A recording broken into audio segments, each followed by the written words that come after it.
Like with a lot of Genesis models actually, I just keep thinking the same thing. Why isn't this more popular than it is?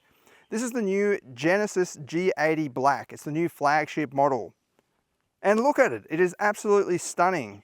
You've got a blacked out grille, badges, side mirrors, window trims, roof antenna, and badges at the back. And all of the trimmings down below are all in black as well. You've also got a set of 20-inch alloy wheels in black, wearing 245/40 front and 275/35 rear Michelin Pilot Sport 4S tyres. Now these have been specifically developed for Genesis, as noted by the GOE marked on the tyre. But yeah, it's got everything there. Under the bonnet, you've got a 3.5 litre twin turbo V6 producing 279 kilowatts and 530 Newton meters, sent through an 8-speed automatic with all-wheel drive. That's a perfect amount of power and torque for a vehicle like this. And keep it in mind, this is not a performance sedan. It's more of a kind of luxurious, exclusive, bespoke package, refinement, and yeah, quality and all of that, rather than outright performance. And I absolutely love this design. It does have a bit of Bentley about it, but in a good way. It's just very well proportioned. I like these little discrete contour lines here that give it some rear haunches. Yeah, just very, very elegant. No awkward bits at all. And then inside, this is a proper luxury car. So you've got fine materials everywhere. Very classy switch gears. Got these metallic knobs.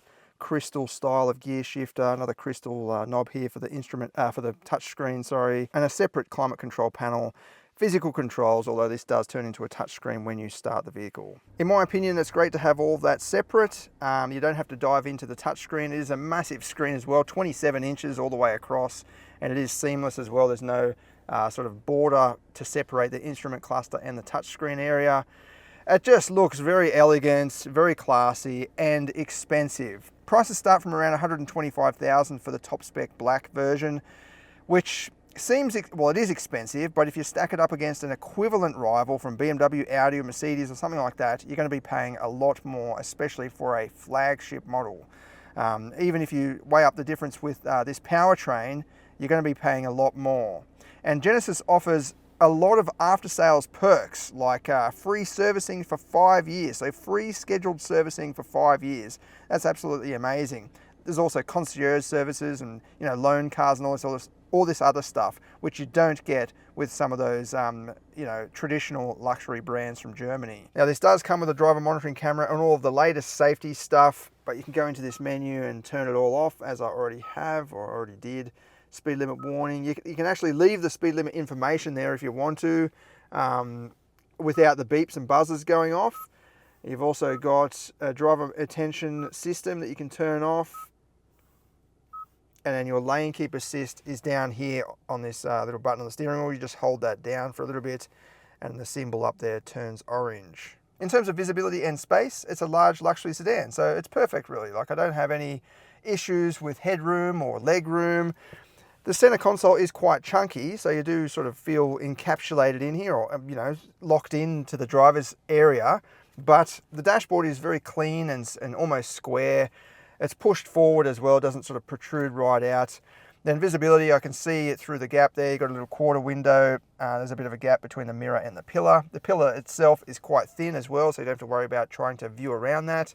And out the back, you've got a decent view, although the rear windscreen is sloped a little bit, so yeah, it doesn't have the view of the visibility of an SUV, but it's not bad for a sedan. And in terms of fit and finish and quality, yeah, it's absolutely superb. There's no scratchy plastics in here. Everywhere I look, it just seems expensive. It doesn't have any sort of cheap shortcuts anywhere really. Even the door handles, this nice shadow chrome trimming, got some more wood for the door cards. Lower down, it's soft. It's not just that elephant skin plastic, it's actually a soft surface. You can see their Bang & Olufsen sound system as well. This is not mucking about. And then up at the back, this is, you know, just as important as the front really in a vehicle like this. I've got more than enough leg room, look at that. Even if the seat was all the way back to the end of its rails, I'd still have plenty of space. You've got full climate controls. You've even got your own console pad here, seat heating and cooling, and you can adjust the touchscreen in the front from back here, so you can go through radio, media and all that sort of stuff. You've also got your own storage box with some charging ports and a wireless charging pad there, and pop-out cup holders. Even the way that just popped out then, it's like it was damped. Very nice. In terms of headroom though, it is a little bit tight. I'm only 170 centimeters and my head is getting pretty close getting in and out. That's pretty standard for a sedan, but even the ceiling, like my head's not that far away, and that's saying something for someone my height. If you were 180 centimeters or something like that, I think you'd actually get pretty close compared with other vehicles in this specific class. But I can see they have tried hard to sort of maximize the space by reclining their seat back. I mean, it's comfortable as well, but just by having it back, it just gives you that bit more clearance and lets your head sort of drop back a little bit. And up at the back, nice sized boot, electronic boot lid as well, which is, you know, pretty classy for a sedan. You've got little pockets on the side there. The boot goes pretty deep, but there's no options to pop down the rear seats from the back here, at least anyway. You do have a little portal that goes through though. And under the floor, we've got a space saver spare wheel. All right, let's take it for a drive down the winding road and see how it handles. As I said, this is not meant to be a performance sedan. It's just a luxury, elegant cruiser, but it does have a sport mode and so on, and a decent amount of power. So we'll see how it handles for its intended purposes anyway. And we'll do the performance test later on as well. This is such a Ford Falcon in my opinion anyway. And I don't mean that in a bad way, I mean that in a good way. It's just smooth 6-cylinder motoring. That V6 just purrs along, hardly makes any sort of rough or coarse, you know, harsh sounds like some V6s, probably because it's turbocharged, just sort of makes it a bit more bassy. But yeah, very, very smooth. The gearbox seems to be well matched as well. I mean, it's not a performance gearbox in that you know, the shifts aren't that quick compared with some sort of dual clutch systems, or even the ZF gearbox that's in a lot of the rivals, but it is very smooth and suits this engine.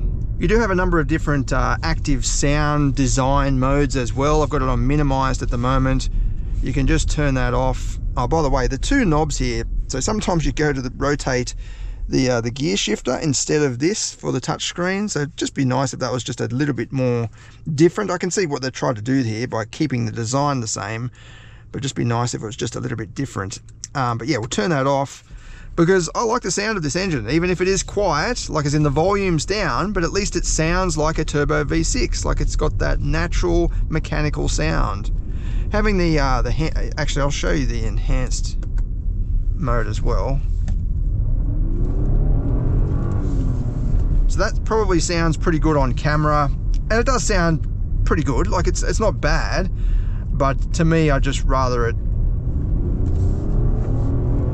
be its natural sound rather than an artificially created sound. I'll just turn that off and just show you the difference. Full throttle. So it's just got that kind of roaring V6 soundtrack, very natural and yeah, not artificial. I'm in a normal drive mode at the moment, and it is very comfortable. It's absorbing the bumps. It just feels very relaxing. As I said, it's the whole nature of this car is developed in a way that's all balanced. Like it's got its own focus, it's got its own character. There's nothing that's out of the ordinary here, and that's what I like about most Genesis models. Actually, they've got their own personality, and they haven't tried to be something that they're not. That's where I think this is a bit of a Ford Falcon as well. It's just comfortable, it's relaxing, it's got that smooth 6-cylinder power, although this is a V6, the Falcon's are always inline 6, but it does have the same sort of character. We'll flick it over into the sport mode. So you've got Eco, Comfort, and an My mode. Yeah, the throttle's a bit more snappy, it's a bit sharper. The gear shifts are also held off until a bit later in the revs. You do have paddle shifters as well. There's no blipping of the throttle by the sound of it. But it gets up and goes all right. Shifted by itself into third then, so it doesn't hold the gears. Again, this is not meant to be a hardcore performance sedan. Good grip as well. I mean, you've got awesome tires, so they're going to do most of the work for you, but the platform feels flat and it's up to the task of taking on some corners with a bit of energy. Yep, no rev matching on the downshifts. That's full power, upshifted by itself. Yeah, really nice. Like it's hauling along, no hesitation at all. It seems to go very well. The suspension is just a little bit soft, I guess, if you wanted the sort of, you know, hardcore performance sedan credentials. Plenty of mid-range torque, actually. I'll just do that again. Actually, I'll put it back into D. And you sort of just lean on it right in the middle of the rev range, like 3,000 RPM, and it just really surges and pushes you along. Yeah, this is a nicely balanced sedan in my opinion. It is more on the luxury end, so the more comfort end rather than hardcore sportiness, but it goes where you point it.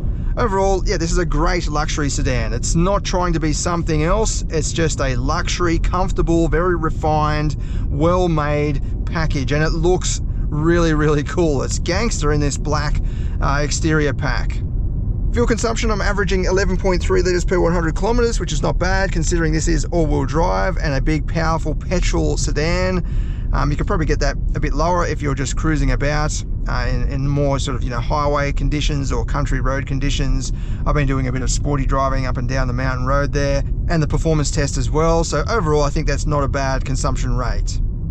All right, let's head off now to the performance test and see how it goes.